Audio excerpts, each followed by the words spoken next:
Most people believe arguments begin with emotion. But in psychologically manipulative relationships, the conflict often begins long before the first word is spoken. What appears to be a spontaneous disagreement is, in many cases, carefully constructed emotional engineering. The narcissistic woman does not always seek resolution. She seeks positioning. She studies reactions. She watches emotional patterns. Over time, she learns which words trigger guilt, which silences create anxiety, and which accusations force you into self-defense. The argument becomes less about the subject itself and more about controlling the emotional atmosphere around you. This is why many men leave these interactions feeling strangely disoriented. They replay the conversation repeatedly, trying to understand how a simple discussion turned into emotional chaos. But the confusion is not accidental. Confusion is functional. A confused mind becomes easier to influence because it loses confidence in its own percept. Ion.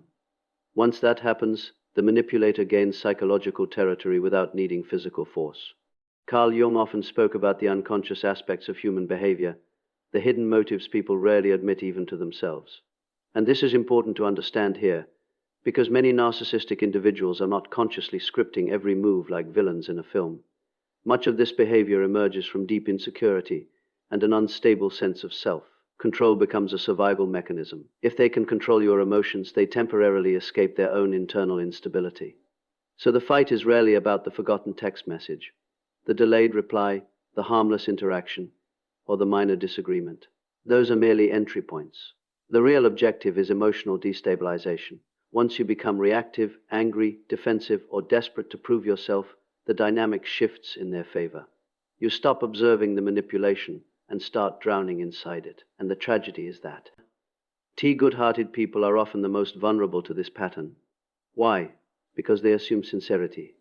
They enter the conversation trying to solve the issue honestly, while the other person may be trying to control the emotional outcome instead. One person seeks understanding, the other seeks leverage. This is why emotional self-awareness becomes essential. The moment you recognize that not every conflict is designed for resolution, your entire perspective changes. You stop reacting to the surface and begin observing the structure underneath it. You become less hypnotized by accusations and more attentive to behavioral patterns. And that is the moment the trap begins to fail, because manipulation only survives when your emotions move faster than your awareness. What makes these emotional traps so powerful is that the narcissistic woman is rarely fighting for the reason she claims. On the surface, it may appear to be about respect, communication, loyalty, or attention, but beneath the visible conflict lies something much deeper and far more psychological. The real objective is not resolution, it is emotional extraction. She is attempting to pull energy from your reaction because your reaction gives her a temporary sense of significance, control, and emotional certainty. This is why calm discussions often escalate unexpectedly. You may enter the conversation logically, hoping to explain yourself clearly, yet somehow the interaction becomes emotionally explosive within minutes. Suddenly you are defending your character, apologizing for things you never intended, or trying desperately to restore peace. And while you are focused on solving the issue, she is focused on maintaining emotional intensity, because intensity keeps the connection psychologically alive. Many people misunderstand narcissistic behavior because they assume attention and affection are the primary needs.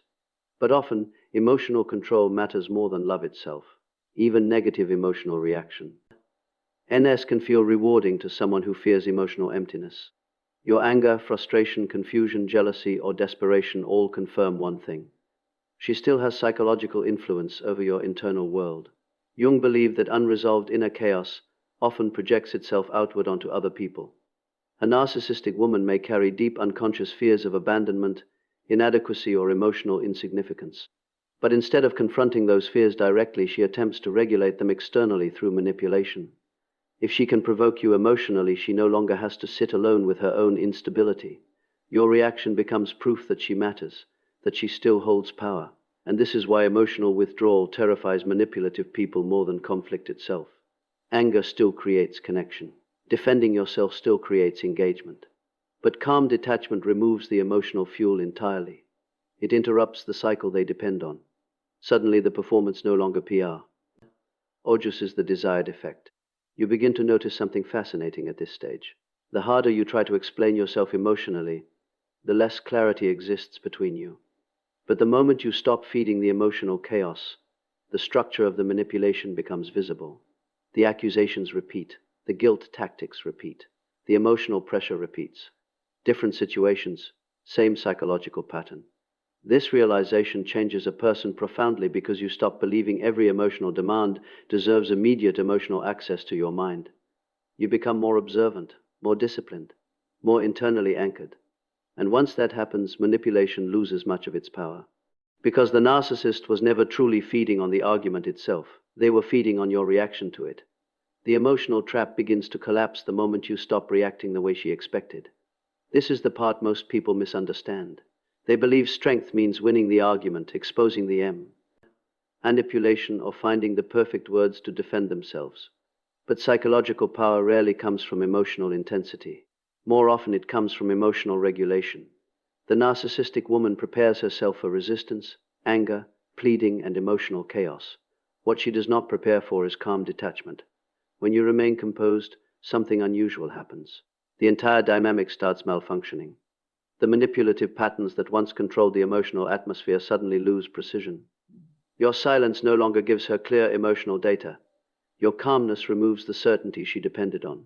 And for the first time, she is forced to confront a situation she cannot easily dominate.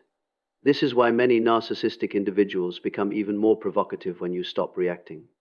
They escalate emotionally because the old methods are no longer producing the same psychological effect. The accusations become sharper. The guilt becomes heavier. The emotional performances become more dramatic. Not because they are growing stronger, but because internally they are beginning to lose control of the emotional structure they once managed so carefully. Jung spoke deeply about individuation, the process of becoming psychologically whole instead of unconsciously controlled by external forces.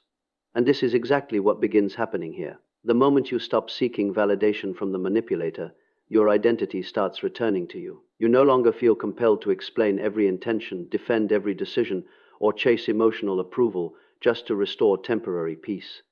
At first, this calm detachment feels uncomfortable. Many people confuse emotional restraint with weakness because they were conditioned to believe constant emotional engagement equals love, loyalty, or sincerity. But emotional maturity is not the inability to feel. It is the ability to remain conscious while feeling. That distinction changes everything. You begin noticing how manipulation depends heavily on urgency, immediate reactions, immediate guilt, immediate emotional surrender. The narcissistic woman wants your emotions to move faster than your awareness because awareness interrupts control. But once you slow down internally, once you observe instead of instantly reacting, her influence weakens dramatically. And perhaps the most important realization is this: silence is not always avoidance.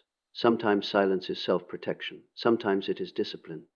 Sometimes it is the first moment a person finally refuses to abandon themselves emotionally just to satisfy another person's need for control. This is why your calmness unsettled her more than any argument ever could. Because for the first time, she could no longer control the emotional temperature inside your mind. When narcissistic control begins to weaken, the reaction is rarely graceful. What appears outwardly as confidence or superiority often hides a profound fear of losing emotional influence. This is why many narcissistic women seem calm and composed only when the dynamic remains predictable.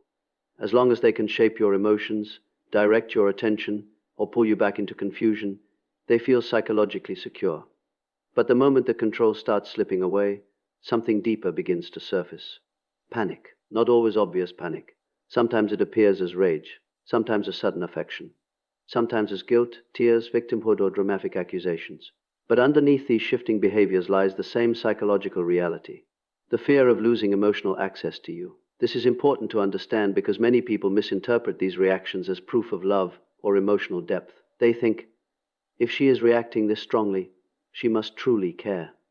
But intensity and love are not the same thing. Obsession with control can produce emotional intensity that looks convincing on the surface, while remaining deeply unhealthy underneath. Jung warned that whatever remains unconscious eventually controls human behavior from the shadows. A narcissistic woman may consciously believe she is simply defending herself or fighting for the relationship, but unconsciously, she may be fighting against feelings of rejection, insignificance, or emotional emptiness that she cannot tolerate facing directly. So instead of confronting her internal instability, she attempts to regain power externally by pulling you back into emotional chaos. This is why the emotional tactics often become contradictory during this stage. One day she attacks you. The next day she praises you. One moment she distances herself coldly. The next moment she suddenly seeks closeness again. These rapid shifts confuse people because they search for logical consistency where emotional survival instincts are operating instead. And the more emotionally independent you become, the more threatening your calmness appears to her. Your detachment forces her to confront something she spent years avoiding. The possibility that control does not equal connection. That realization creates enormous psychological discomfort because many narcissistic individuals built their entire relational identity around emotional dominance. What makes this stage dangerous is that many people become emotionally hooked by the chaos itself. The sudden affection after cruelty feels relieving. The temporary calm after emotional warfare feels intimate. But this cycle is not healing. It is dependency conditioning. The instability keeps you emotionally focused on restoring peace instead of questioning why peace constantly disappears in the first place. The moment you understand this pattern, your perspective changes permanently. You stop romanticizing emotional volatility. You stop mistaking control for passion.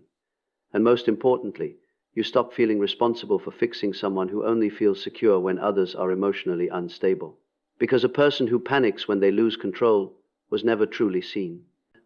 King Love, they were seeking power over the emotional reality of another human being.